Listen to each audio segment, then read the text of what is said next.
두 번째 시간 하도록 하겠습니다.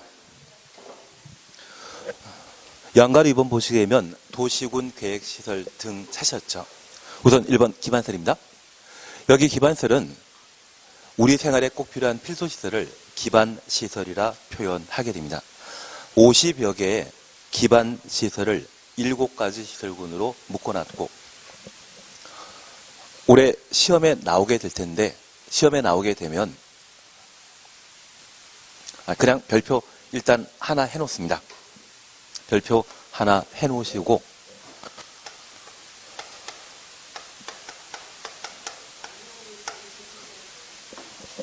그런 소리는 안 들었는데요.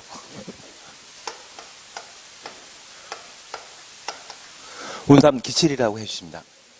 그리고 내기를 하는 쪽으로 해주십니다. 나중에 시험 나올 거는 제가 내기를 하자고 하겠습니다.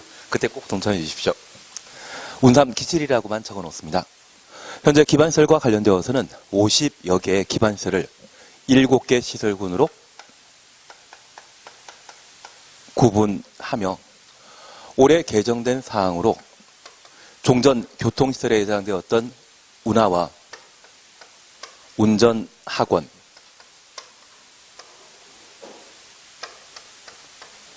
그리고 운동장 3개를 최근 법을 개정하여 기반시설 범위에서 삭제시켜버렸습니다. 그래서 운으로 시작하는 3개에 대해서는 현행법상 기반시설이 더 이상 못 된다라는 것 확인하시고 현재 50여 개의 기반시설은 7가지 시설군으로 구분하고 있다. 그렇게 파악해 주셔야 됩니다. 여기 운하와 관련되어서는 MB 때 기반시설 범위에 포함되었는데 정권 바뀌지 않았습니까? 그래서 이번 정권이 10년, 20년 연장되는 게 여당의 소망이지만 그 소망을 반영해서 이 운하에 대해서는 삭제시킨 것이 특징입니다. 그리고 두 번째 운전학원은 면허증이라고 하는 게 대부분 다 가지고 계시죠. 그래서 이 면허증이 대부분 가지고 있는 상황이기 때문에 꼭 필요한 기반시설 범위에서 최근 삭제하게 되었습니다. 그리고 운동장과 관련되어서는 우리가 4대 국제 경기를 다 치렀습니다.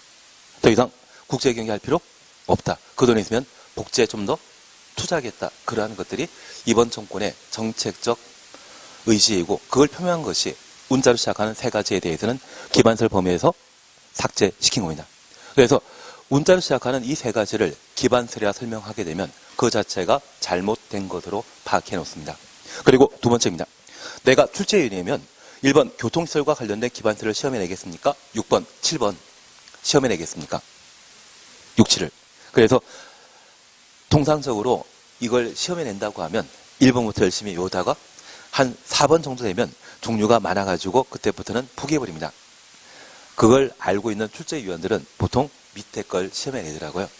그중에 우리가 하나 확인하실 것은 장사시설이라는 것과 도축장, 종합의료시설, 종합의료시설 옆에는 장례식장 있지 않습니까? 그래서 보건위생시설은 죽음과 관계된 시설이라 파악해 주십니다. 다만 우리가 이해하실 것은 유통 공급시설과 관련되어 시장이라고 하는 것을 보실 수 있는데 이 시장이 도매 시장을 말합니다. 저 시장 뒤에 장사시설 집어넣고 저 시장과 장사시설은 유통 공급시설이다 라고 하면 틀립니다. 장사와 관련된 시설이다. 그 생각하시면 안 됩니다. 그것만 주의해 놓습니다. 장사시설은 어디에 속한다? 보건위생시설에 해당된다는 것 확인하십니다. 그리고 7번과 관련되어 환경기초시설에 관한 사항을 우리가 함께 보시는데 작년까지는 4개만 환경시설에 해당되다가 이번에 2개를 추가하게 되었습니다. 재활용시설과 빗물 저장 및 이용시설이 추가되었습니다. 그래서 환경기초시설과 관련되어서는 시험 볼 때까지 하수 폐폐입니다. 그리고 제비 6가지가 환경기초시설에 해당된다는 것을 파악해 놓습니다. 하수, 폐폐, 제비입니다. 그래서 하수도 만약 하천이라고 하면 걔는 방제시설에 해당되는 겁니다. 하천은 방제시설, 하수도는 환경기초시설. 그러면 이 하수도와 반대 개념이 상수도인데 상수도란 말은 법에 없습니다. 그냥 수도입니다. 수도는 어디에 속한다? 유통공급시설입니다. 만약 시험에 상하수도는 유통 공급 시설이다. 이 말 나오면 틀립니다. 하수도는 어디에? 환경 기초시설이라는 것 파악해 놓습니다. 그리고 소질 오염 방지 시설과 폐차장이 있습니다. 여기 폐차장은 차와 관계된 것이기 때문에 교통시설이라 설명하면 맞다 틀리다. 틀립니다. 폐차장은 환경 기초시설이라는 것 파악해 놓습니다. 그리고 폐기물 처리시설과 재활용시설. 여기 재활용시설이 바로 고물상이라고 불리는 것. 우리 작년에 비닐봉투 처리 못해 난리 난 적 있지 않습니까? 그에 대한 대책을 마련하고자 올해 법을 개정하여 재활용시설을 새로 추가했다라는 것만 파악해 놓습니다. 그리고 대한민국은 물 부족 국가이죠. 그래서 빗물 이용 및 저장시설을 환경 기초시설 범위에 새로 추가하게 되었습니다. 결국 최근 개정사항이 워낙 몰려있는 기반시설 범위에 대해서는 반드시 정리해 주시는 게 필요합니다. 장을 지지라는 이야기보다는 내기하는 걸로 저랑 만원 내기빵으로 하겠습니다. 예, 2번 공공시설 함께 봐주십니다. 여기 공공시설은 도로, 공원, 철도 사실 얘들 다 기반시설이거든요. 그래서 이 공공시설에 대해서는 도로, 철도는 의미 없고 끝에 공공용 시설 추천했습니다. 공공용 시설을 법에서는 뭐라 표현한다? 공공시설이라 표현하는데 우리 영화 제목 중에 공공의 적이란 말 들어본 적 있으시죠? 그 공공의 적은 불특정 다수의 적을 말합니다. 불특정 다수가 사용하는 시설을 뭐라 한다? 공공시설이라 표현합니다. 한장 넣으시면 광역시설이라는 말이 있습니다. 그냥 지나가시고 4번 공동구 찾으셨죠? 공동구란 전기, 가스, 수도, 통신 등등의 다양한 시설을 지하 매설물을 공동 수용하는 지하에 설치하는 시설물을 공동구라 표현하는데 우리 평내 우평지구에는 이 공동구가 만들어져 있습니다. 우리 서울의 아연 전화구 사고로 상당 기간 통신 등을 제대로 사용하지 못해 여러 가지 불편이 있는데 그러한 통신시설 등을 지하에 매설하기 위해 설치해 놓은 지하 터널을 법에서는 공동구라 표현합니다. 그래서 지하에 매설할 수 있는 다양한 지하 매설물을 따로 분리해서 각각 별개로 설치할 것이 아니라 한꺼번에 모아 만드는 시설을 뭐라 한다? 공동구라 표현하게 됩니다. 만약 이 공동구가 만들어져 있다면 전봇대 등은 아예 없습니다. 우리 평내 우평에는 전봇대 있다 없다? 없는 걸로 하겠습니다. 답변이 바로바로 안 나오시기 때문에 하여튼 그러면 우리 평내 우평에는 뭐가 만들어져 있다? 공동구가 설치해 있다. 그렇게 파악해 놓습니다. 그리고 5번 도시군 계획설이란 기반시설 중에 도시군 관리 계획으로 결정된 시설을 말한다. 결정된 추천했습니다. 그래서 도시군 관리 계획 결정 전에는 기반시설이 도시군 관리 계획으로 결정된 이후에는 도시군 계획 시설이 되게 됩니다. 그리고 6번입니다. 도시군 계획설 사업이란 도시군 계획설 추천했습니다. 설치, 정비, 개량한 사업을 말한다. 근데 이번 주에 민법 학개론 말고 지난주 복습 문제 하신 과목 있나요? 예, 저도 해방입니다. 매주 10문제 만드는 것도 사실 쉽진 않았거든요. 만약 만들게 되면 이게 만들어지게 될 겁니다. 여기 도시군 계획설 사업은 기반 시설을 설치, 정비, 개량한 사업을 말한다. 이 말 나오면 틀립니다. 우리 시험에 가장 자주 출제되는 것이 도시군 계획설 사업이란 기반시설을 설치, 정비, 개량하는 사업을 말한다. 그렇게 틀린 지문이 만들어지게 됩니다. 우리가 꼭 이해하실 것은 특정 사업이란 단어 나오게 되면 그 사업이란 말 앞에 나오는 단어가 목적이 돼야 됩니다. 그래서 기반시설이란 말 대신 도시군 계획설을 설치, 정비, 개량하는 것을 도시군 계획설 사업이다. 이렇게 해주셔야 됩니다. 그래서 우리 공부 잘하시죠? 다들 잘하지 않으십니까? 요즘 보니 1차에 해당되는 학개론과 그리고 민법 20문제씩 열심히 풀고 계시던데요. 점수 잘 나오십니까? 근데 우리가 하다 보면 이제는 어느 정도 공부를 많이 하시다 보니 나오는 용어들은 쉽게 파악하시고 계시고, 이제 그걸 스킬을 좀 닦아나가는 게 필요하십니다. 사실 우리 시험 다 끝나시고 나면 민법의 표현 대리가 125조인지 126조인지 129조인지 그거 모릅니다. 그리고 만약 그런 문제가로 나한테 큰 재산상의 피해가 발생했을 때, 만약 10만 원짜리 재산상 피해라고 하면 법원 쫓아가서 재판한다? 그 사람 인간성 나쁘다고 뒷담화하고 끝나버리는 것이지, 좀 크게 재산 피해 발생할 때만 변호사 선임해서 재판하지 않겠습니까? 결국 이 모든 내용은 시험 끝나고 나면 대부분 까먹습니다. 특히 우리 공법 같은 경우에도 작년에 한 70점 맞았다고 해서 하고 나서 자랑하시면서 공법 시간 중에 배운 거 하나도 없다고 하시는 분들이 계십니다. 그래도 70은 나오시더라고요. 아마 잘 찍어서 그러신 것 같습니다. 그리고 한 2달 뒤에 만나보니 하는 이야기가 열심히 작년에 공부한 것 같은데 전혀 머리에 남아있지 않다고 하시더라고요. 그게 정답입니다. 결국 우리는 시험용으로 공부해야 됩니다. 시험용으로. 다른 거 없습니다. 대신 내가 진짜 돈 되는 공법과 관련된 규정이 있다고 하면 그건 따로 독학하든지 아니면 그걸 강의하는 특별한 교육기관이 있거든요. 그걸 찾아가서 공부하시는데, 제가 이야기 들으니까 일주일 공부하는데 300만 원 받는 것도 있습니다. 대신 도로 만드는 방법이면, 맹지의 도로 만드는 방법을 배운다고 하면 300만 원이 아니라 3천만 원도 아깝지 않습니다. 왜냐면 맹지가 평당 토지 가격이 만약 10만 원이라면 도로 뚫리게 되면 그때는 50, 100이 돼버리거든요. 예, 의미 없는 이야기를 드렸나 봅니다. 결국 우리가 이해하실 것은, 일단 그 시험 문제 보시면서 틀린 것에 대해서는 그 시험지에다가 오답노트를 합치고 기본서든 요약집에 나와 있는 정상적인 지문이 있거든요. 그 지문 뭔가 미세한 차이가 있을 겁니다. 그걸 제대로 옮겨놓는 겁니다. 그리고 이 문제 풀어보다가 내가 시험에 임박했을 때는 지문 다 보는 거 아니죠. 아니 1번이 정답이라고 하면 나머지 2, 3, 4, 5번에 대해서는 계속 푼다? 패싱해야 된다. 말은 그런데 실제 시험 보면 다 봅니다. 다 보다 보면 나중에 사시 문제 풀다 보면 뭐 계산 문제에서 또는 민법에서는 사례 문제에서 시간 다 잡아먹고 결국은 시간만 넘치면 쉽게 풀 수 있는 뒤에 문제들을 놓치는 경우 많거든요. 그걸 계속 연습하셔 나가셔야 됩니다. 시험 볼 때는 패싱하셔야 됩니다. 대신 나중에 시험 끝나고 나서 내가 공부용으로 보게 되었을 때는 지문 다 읽어오는 겁니다.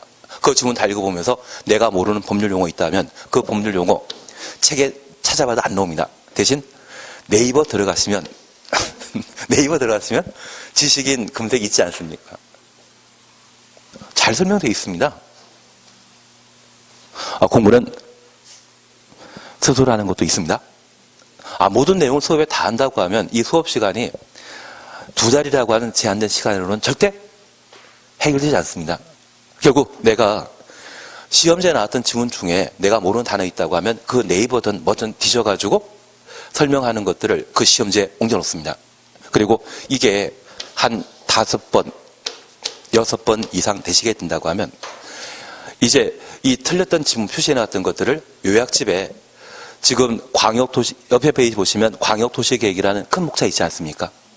그 큰 목차에 몇 회 모의고사 몇 번 문제 틀렸다고 표시해 놓으시고 그 표기의 수가 3번 이상 반복되게 되면 그것만 따로 모아가지고 오답 노트를 만드시는 겁니다.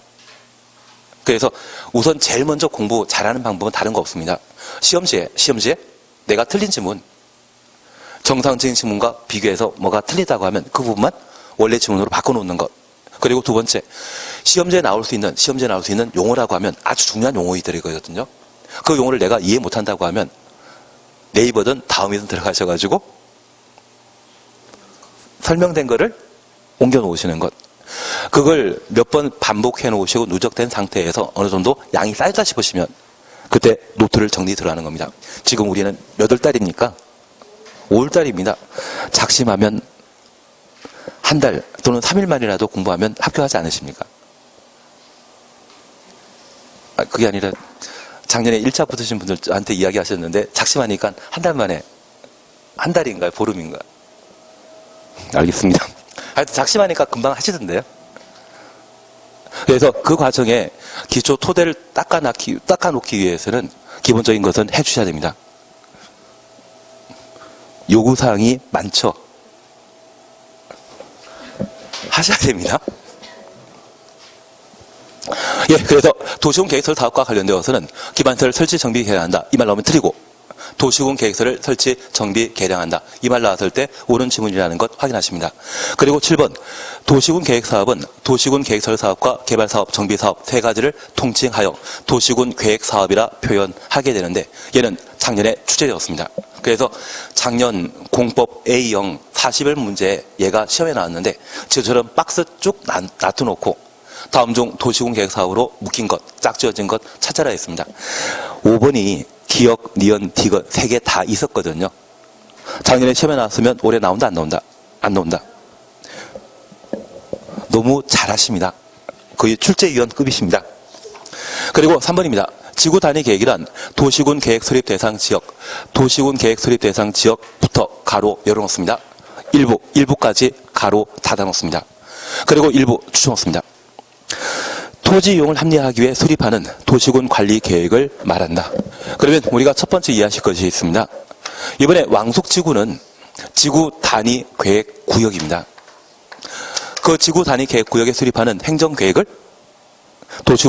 지구 단위 계획이라 하고, 이 지구 단위 계획은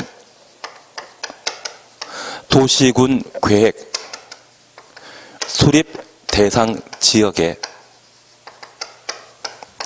전부이다, 일부입니다. 그러면 이 도시군 계획 수립 대상 지역은 특광시군이죠. 그래서 도시군 계획의 수립 대상 지역인데, 우리 남양주에는 별내지구, 진접지구, 다산지구, 호평지구, 평내지구, 마석지구, 지구단위 계획구역 참 많은 것 같습니다. 그러면 이러한 지구단위 계획구역은 남양주 전부이다, 극히 일부이다, 일부. 그래서 만약 우리 남양주 전부를 대상으로 수립하는 계획이 있다고 하면 그것은 도시군 관리계획, 도시군 계획이면 충분합니다. 이 남양주의 일부에 상세한 개발 계획을 지구 단위 계획이라 하고, 이 지구 단위 계획의 특징은 바로 지구 단위 계획 수립 대상 지역이 문제입니다. 그 장소는 어디다? 도시군 계획 수립 대상 지역 일부. 만약 도시군 계획 수립 대상 지역 전부를 대상으로 토지 이용을 합리화하게 수립하는 계획을 지구 단위 계획이라 한다. 이 말하면 틀립니다. 일부란 말을 봤을 때 옳은 지문이라는 것 확인 없습니다.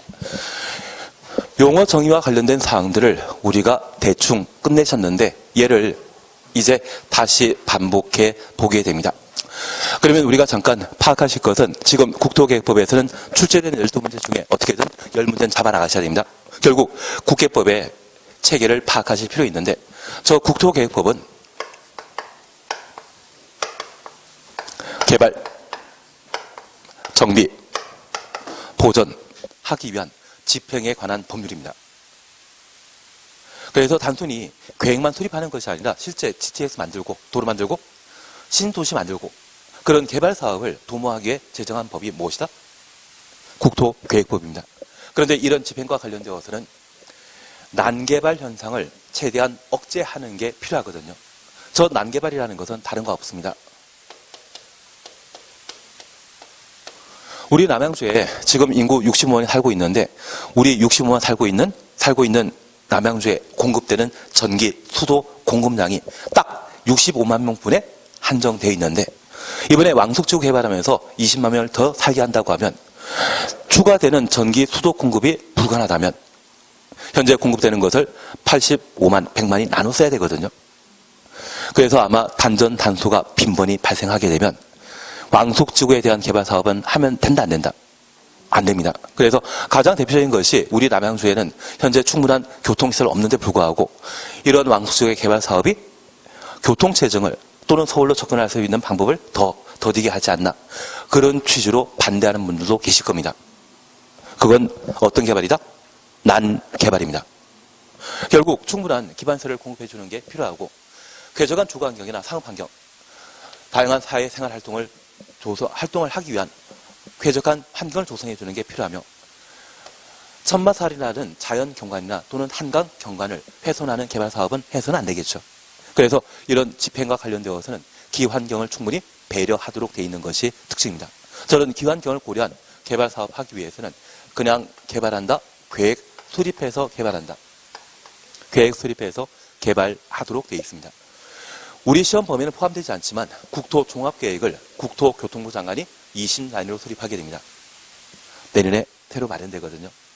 그리고 그 국토종합계획이 만들어지게 되면 대한민국의 개발 방향에 대한 전반적인 지침이 달라질 겁니다. 그래서 올해 잘 따시고 내년에 그게 만들어지게 되면 그거 보시면서 어디에 투자하면 좋을 것인지 그 생각하는 것도 참 재미있을 겁니다. 그리고 두 번째 우리 봐주실 것은 이러한 국가계획을 집행하게 되면 지금은 중앙집권제입니까? 지방분권시대입니까? 지방분권시대입니다. 그러면 이런 국가계획에 대해서는 국가 단위로 집행하는 것이다. 도시군 단위로 집행하는 것이다. 도시군 단위로 집행하도록 되어 있습니다. 그러면 이러한 도시군 계획은 국가계획에 부합하게 마련돼야 되는데 이 국가계획을 도시군에 직접 접목하게 되면 여러 가지 모순점이 등장할 수 있습니다. 문제점이 발생할 수 있습니다. 그래서 국토교통부 장관이 수립한 국가계획을 우리 남양주에 직접 집행하는 게 곤란하기 때문에 국가계획과 똑같은 결을 가지는 도시군 기본계획을 수립하고 저 도시군 기본계획을 수립하여 상급관청의 승인 받음으로써 국가계획에 부합하는 여부를 파악하도록 되어 있습니다. 만약 상위 계획에, 상급 계획에 위배되게 되면 다른 내용이라면 국가계획 내용을 우선하게 되는 겁니다. 그리고 이런 기본계획이 적합하게 수립되었다면 그에 따라 도시군 관리 계획을 입안하고 결정하게 되는데 이 도시군 관리 계획은 어떤 계획이다? 집행 계획이었습니다. 이 도시군 관리 계획으로 결정되게 되면 바로 뭐 한 것입니까? 집행한 것이죠. 저 집행이 우리가 1번에 공부하셨던 용도 지역, 용도 지구의 지정 변경입니다. 그리고 2번은 용도 구역. 그런데 우리가 함께 공부하시면서 저 용도 지역과 관련되어서는 우리 남양주 모든 토지에 대해 한 개 용도 지역이 지정되고 그 고유의 특징이 있죠. 반면 용도 지구가 지정되게 되면 용도 지역의 기능을 무시한다? 기능을 증진시키는 것이다. 증진시키는 겁니다. 그래서 저 1차적 규제와 2차적 규제는 용도 지역과 관련된 뿌리가 같고 특히 용도 지구는 용도 지역의 기능을 증진시키는 데 목적이 있습니다. 반면 용도 구역은 얘를 존중한다? 딱 무시해버린다. 무시해버리기 때문에 1번과 2번으로 분리해서 표시해 놓는 겁니다. 이해되시겠습니까? 용도 구역은 지역 지구와 관계 있다 없다? 없습니다. 별도의 목적을 달성하기 위해 별도 도시군 관리 계획으로 결정하는 사항으로 번호를 붙여준 겁니다. 그리고 3번은 기반틀의 설치 정비 계량을 도시군 관리 계획으로 결정하고 나면 결정된 이후에는 뭐라 표현한다? 도시군 계획 시설이 되게 됩니다. 결국 도시군 관리 계획으로 결정된 이후에는 기반설 설치하는 것이 아니라 뭘 설치하는 것이다? 도시군 계획시설입니다. 그리고 4번 도시개발 사업에 관한 계획과 정비 사업에 관한 계획을 도시군 관리 계획으로 결정할 수 있는데 이게 도시군 관리 계획으로 결정되게 되면 구체적인 사업 절차는 도시개발법과 도시 및 주거환경정비법에서 다룹니다. 결국 국토계획법에서 그 사업 시행 절차를 직접 다루고 있는 것은 3번에 해당되는 도시군 계획설 사업만 그 사업 절차를 국토계획법에 다루고 이 둘은 타법에서 절차 다루고 있거든요. 왜 3번, 4번으로 구분해놨는지 이해하시겠습니까? 다만 이런 세 가지 사업은 모두 도시군 관리 계획으로 결정해서 시행하는 사업이기 때문에 뭐라 표현한다?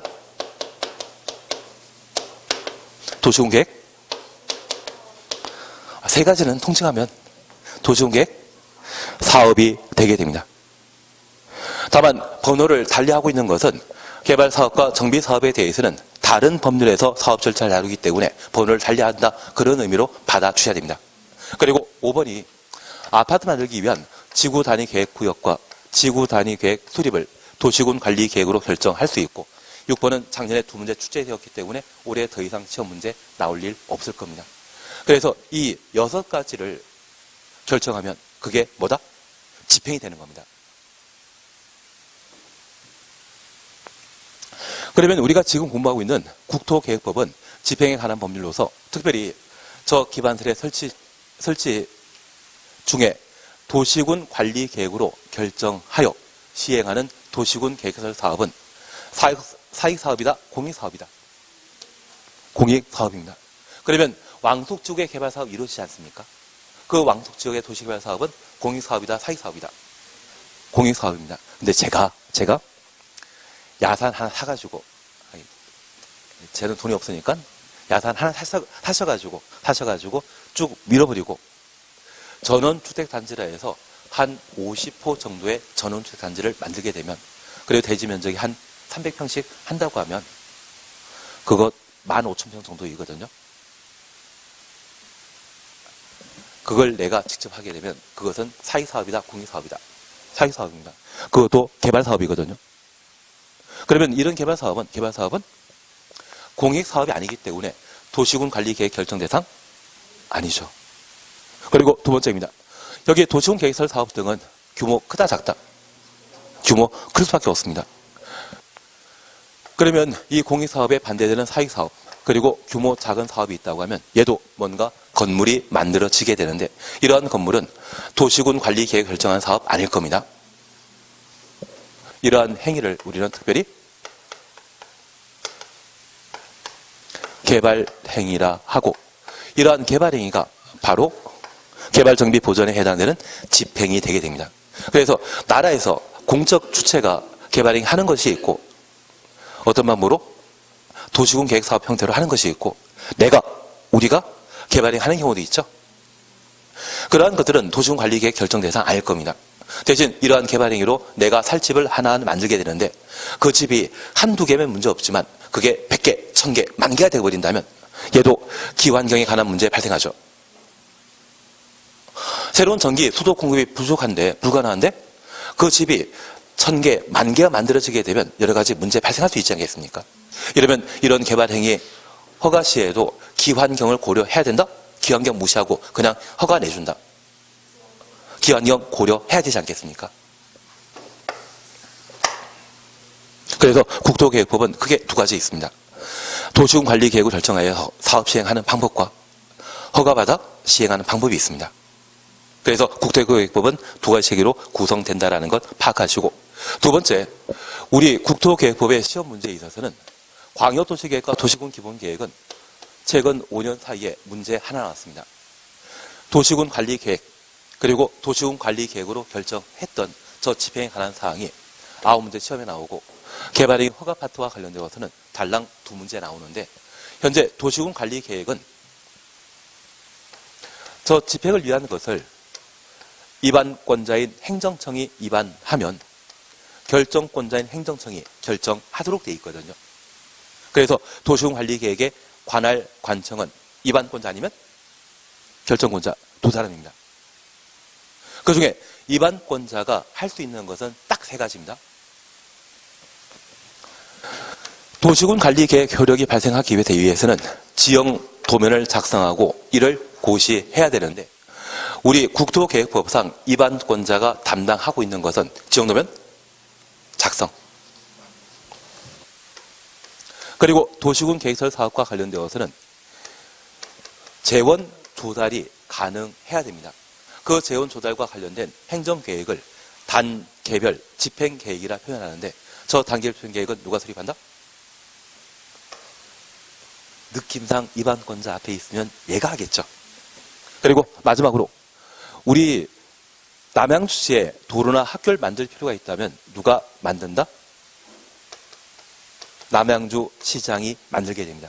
그래서 도시군 계획설 사업 시행자는 바로 입안권자가 된다라는 것을 확인하시고, 이 3가지의 경우에만 관할 관청은 누구이다? 입안권자. 나머지는 결정권자가 처리하게 됩니다.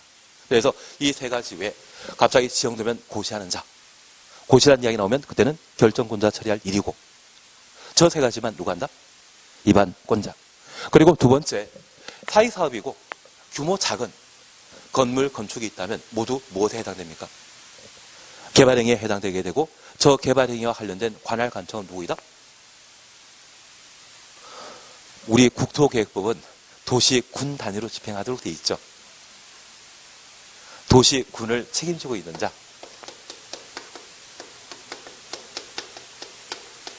그래서 개발행 허가권자는 특광시군입니다. 만약 저 개발행 허가권자의 국토교통부 장관과 도의사, 국토를 개발행 허가권자로 설명하면 무조건 틀립니다. 그래서 현재 국토계획법의 행정청은 뭐 국토교통장관, 시도의사, 시장, 군수 참 복잡하게 나오는 것처럼 보이지만 딱 3명입니다. 입안권자 아니면 결정권자 아니면 허가권자. 그래서 내가 지금 공부하고 있는 것이 국토계획법의 개발행 허가 파트에 해당된다면 관할관청은 허가권자로, 도시군 관리계획과 관계된 사항이라면 입안권자 아니면 결정권자로. 그중에 입안권자 하는 것은 몇 개 있다? 3개라고 하는 숫자만이라도 기억해 주십시오. 그러면 언젠가 궁금해서라도 저 3개 찾아보시겠죠. 지정도면 작성하는 것과 단계별 첨단계획 수립하는 자, 그리고 도시군 계획설 사업의 시행자. 저 3가지는 관할관청이 입안권자이다. 그렇게 잡아놓으시면 찍더라도 정답을 찍으실 겁니다.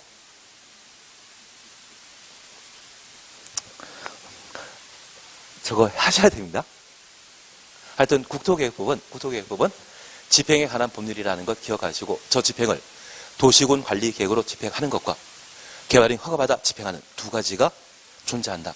그렇게 구분하시면서 내용을 잡아 가셔야 됩니다. 그러면 이제 우리가 함께 보실 것이 바로 제2절 광역도시계획 차시였죠. 이해는 조금 되시겠습니까? 그냥 제가 하나 부탁드릴 게 있습니다. 우리 3페이지에 토지이용계획과 관련되어 도시군 계획 1번 차시였죠. 저 도시군 계획에는 도시군 기본계획과 관리계획이 포함된다라는 것. 여기에는 광역도시계획이 있다 없다? 없다라는 것 꼭 잡아놓으셔야 됩니다. 그거라도 해주십시오. 그리고 한 장 넘기시면 도시군 관리계획으로 결정할 수 있는 내용 6가지가 있는데 얘는 집행과 관련된 사안이죠. 무조건 봐야 됩니다. 무조건 봐줘야 됩니다. 그리고 제가 하나 부탁드릴 게 있습니다. 이번에 개발제한구역의 지정 변경은 도시군 관리계획으로 결정할 수 있는데 우리가 다음 주나 다다음 주에 공부하실 내용들 중에 개발 밀도 관리 구역이란 말이 있습니다. 여기 개발 제한 구역과 비교하게 되면 개발까지는 같거든요. 가끔 우리 정 안 되면 용도구역과 관련되어서는 개시수도란 말로 대신하게 되는데 그 개시수도 2문자만 공부하다 보면 얘도 개발밀도 관리구역의 개이기 때문에 얘와 개발 제한 구역을 착각하는 경우가 있습니다. 그래서 개발밀도 관리구역을 도시군 관리계획으로 지정 변경할 수 있다. 그 말은 틀리다라는 것만 해주십시오. 이렇게 사정사정 했는데 안 하시면 서로 마음 상하는 겁니다. 그리고 행정계획과 관계는 앞서 우리가 이해하신 게 있습니다. 특별히 관리계획은 기본계획에 부합해야 되는데 그 내용 달리하면 기본계획 내용을 우선한다. 그 지문은 맞다 틀리다. 왠진 이해되십니까? 대표로 껐떠계셨기 때문에 다 이해하는 걸로 알고 있겠습니다. 그것만 해주십니다. 그리고 옆에 페이지에 기반시설과 관련되어서는 운삼 기칠이란 말 기억하셔야 됩니다. 기반시설과 관련되어서는 운삼 기칠이란 말 기억하시고 운하, 운동장, 운전학원 3가지는 기반시설 이다 아니라는 것 잡아놓으시고 특별히 환경기초시설과 관련되어서는 하수, 폐폐, 제비란 말 기억해 주시는 게 필요합니다. 무조건 해야 됩니다. 그리고 한 장 넘기시면 7번이 작년에 시험에 나왔기 때문에 더 이상 가치 없고요. 6번 도시군 계획설 사업이란 그 사업의 사업 앞에 나오는 단어가 목적이 되는 것이죠. 기반설 설치 정비 개량하는 것입니까? 도시군 계획설을 설치 정비 개량하는 겁니까? 도시군 계획설 그걸 봤을 때만 옳은 지문이라는 것 확인하십니다. 그리고 맨 마지막 줄에 지구 단위 계획과 관련되어서는 일부란 말 기억해 놓습니다. 일부 대신 전부가 들어가게 되면 바로 틀린 것으로.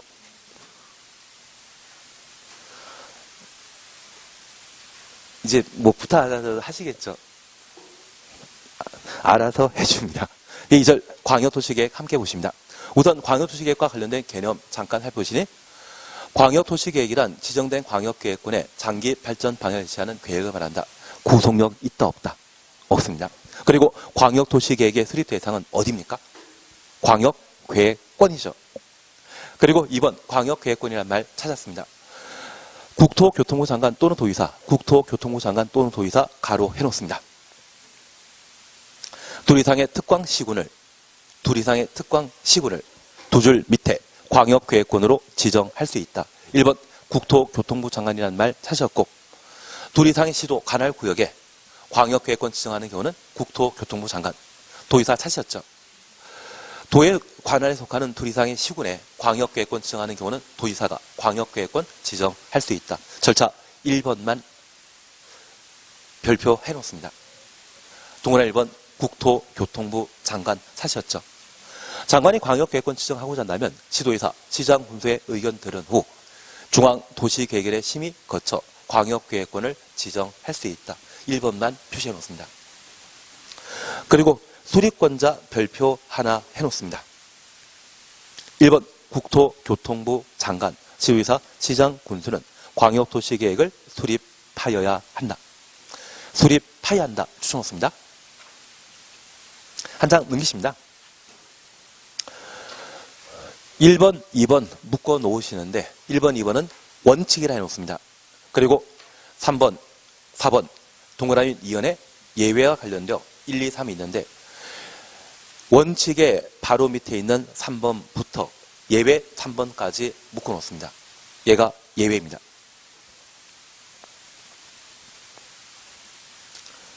얘가 시험에 나오는 겁니다. 그리고 2번 승인권자와 관련되어 시장 군수가 광역도시계획 수립하게 되면 도의사의 승인 받아야 되고, 시도의사가 광역도시계획 수립하려면 국토교통부 장관의 승인 받아야 된다. 단서 찾으셨죠? 동그라미 2번 승인권자와 관련되어 니은 단서입니다. 시장 군수가 요청하면 관할 시장 군수와 공동으로 광역도시계획 수립하거나, 시장 또는 군수가 협의 거쳐 요청하여 도의사가 단독으로 광역도시계획을 수립하는 광역도시계획의 경우에는 그러하지 아니하다. 장관 승인 받을 필요 없다는 이야기입니다. 그것만 확인해 놓습니다. 그리고 수립 기준은 국토교통부 장관이 정한다. 공법상 기준은 항상 누가 정한다? 국토교통부 장관입니다. 그리고 2번 기억 두 번째 줄 보시면, 맨 마지막 줄 보시면 기조사 하여야 한다. 그리고 니은 두 번째 줄 보시게 되면 미리 공청회 열어야 한다. 공청회 줄만 쳐놓습니다. 그리고 3번 승인 찾으셨죠? 장관이 광역도시계획 승인하거나 직접 수립하려는 경우에는 관계 중앙행정기관장과 협의한 후 관계부터 열어놓습니다. 가로 열어놓습니다. 중앙도시계획의 심의 거쳐야 된다. 심의까지 가로 닫아놓습니다. 그리고 협의, 심의 각각 주놓습니다. 그리고 4번 송부 공고란 말을 우리가 함께 확인할 수 있고, 밑에서 네 번째 줄에 니은번 바로 위에 일반이 열람할 수 있도록 하여야 한다. 광역도시계획의 관계서류의 열람 기간은 30일 이상으로 하여야 한다. 30일 이상 줄만 쳐놓습니다. 잠깐 확인하실 것이 있습니다. 원래는 쉬어야 되는데 5분만 하고 쉬었다 하실 겁니다.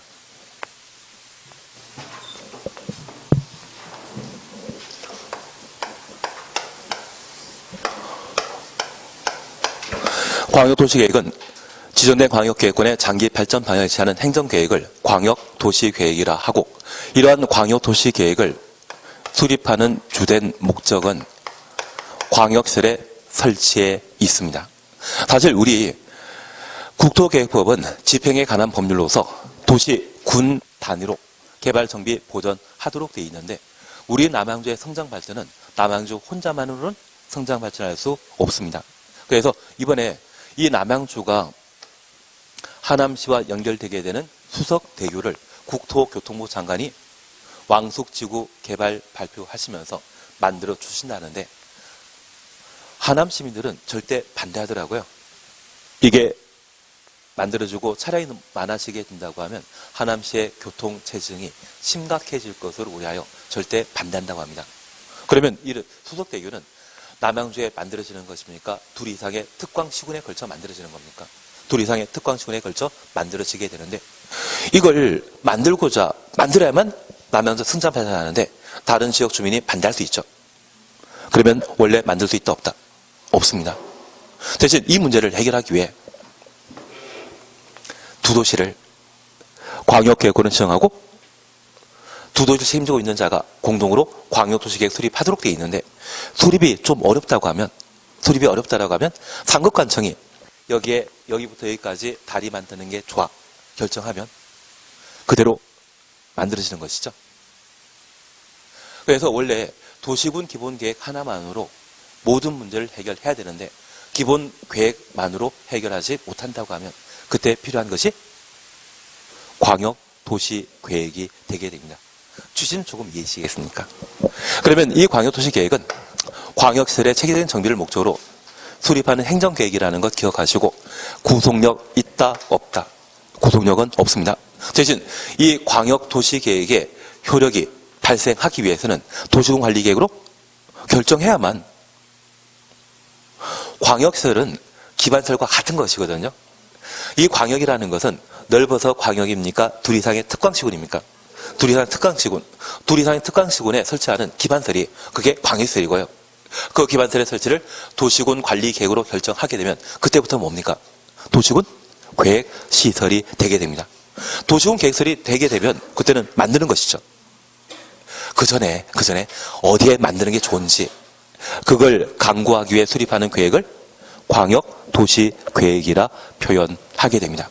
그러면 이런 광역도시계획은 광역계획권을 대상으로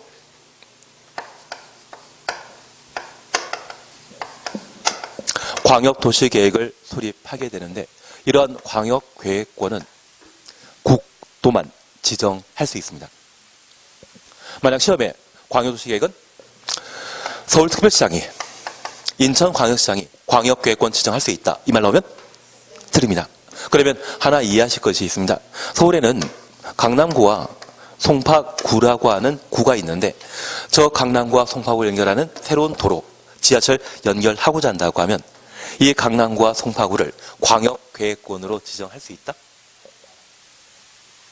얘가 하나가 도시가 아니라 서울이 도시이기 때문에 서울 하나에는, 인천 하나에는 광역계획권 지정되는 거 아닙니다. 광역계획권이 지정되기 위해서는 둘 이상의 특광시군에 광역시설을 설치할 필요가 있을 때 광역계획권이 지정될 수 있습니다. 그러면 이 광역계획권을 지정하고자 할 때 우리 경기도에 속해 있는 하남과 남양주를 묶어 다리를 만들거나 또는 지하철을 연결하고자 한다고 하면 그 두 도시를 광역계획권을 지정할 수 있거든요. 그럴 때는 누가? 도의사가.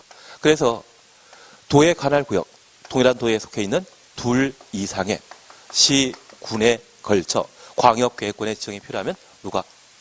도의사가 광역계획권 지정할 수 있고, 둘 이상의 시도에 걸쳐 둘 이상의 특별시, 광역시, 시군을 연결하는 광역시설을 설치할 필요가 있다고 하면 그때는 국토교통부 장관이 광역계획권을 지정할 수 있습니다.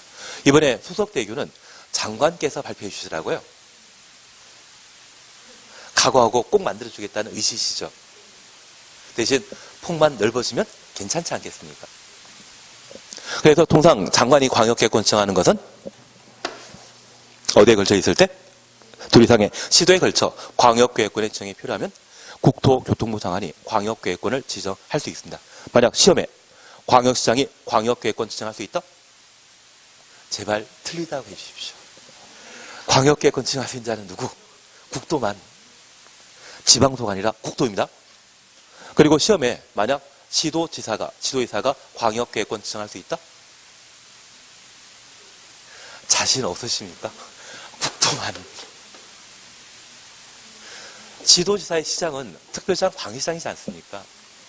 자신 있게 광역계획권 지정할 수 있는 자는 누구이다? 국도만. 왜 자신이 없으십니까? 이제 찍으면 다 정답일 텐데. 찍으면 무조건 정답을 생각하면 자신 있게 아무거나 찍을 수 있습니다. 그리고 이 광역도시계획을 광역계획권에 수립하게 되면 이 광역도시계획은 우리 국토계획법의 집행은 도시, 군 단위로 집행하도록 되어 있습니다. 결국 이 광역도시계획 수립은 광역계획권이 지정된 곳을 대상으로 둘 이상의 시도라면 누가? 시도의사가. 시군을 대상으로 광역계획이 지정됐다면 누가? 시장 군수가 공동 수립하는 것이 원칙이고, 특별히 시도의사가 광역도시계획을 수립했다면 누가 광역계획권을 지정했겠습니까? 국장이. 그러면 국장의 승인 받도록 되어 있고, 도의사가 지정한 광역계획권에 시장 군수가 공동으로 광역도시계획 수립하면 누가? 도의사가 승인권자가 되게 됩니다. 이들이 승인하는 것은 저 광역도시계획이 국가계획에 부합하는지 확인코자 승인 절차를 거치는 겁니다. 취신 이해시겠습니까? 그래서 수립한 광역도시계획은 뭐 받아야 된다? 승인 받아야 된다. 그리고 올해 시험에 나올 것, 저 수립권자는 원칙적인 수립권자와 예외적인 수립권자 있거든요. 저 예외적인 수립권자에 국토가 직접 관여하는 경우가 있고, 저 예외는 각각 3개씩 있습니다. 시험에 나온다, 안 나온다? 예, 나온다. 그러시면 될 것 같은데, 이걸 조금 있다가 보실 겁니다. 쉬었다 하시면 됩니다.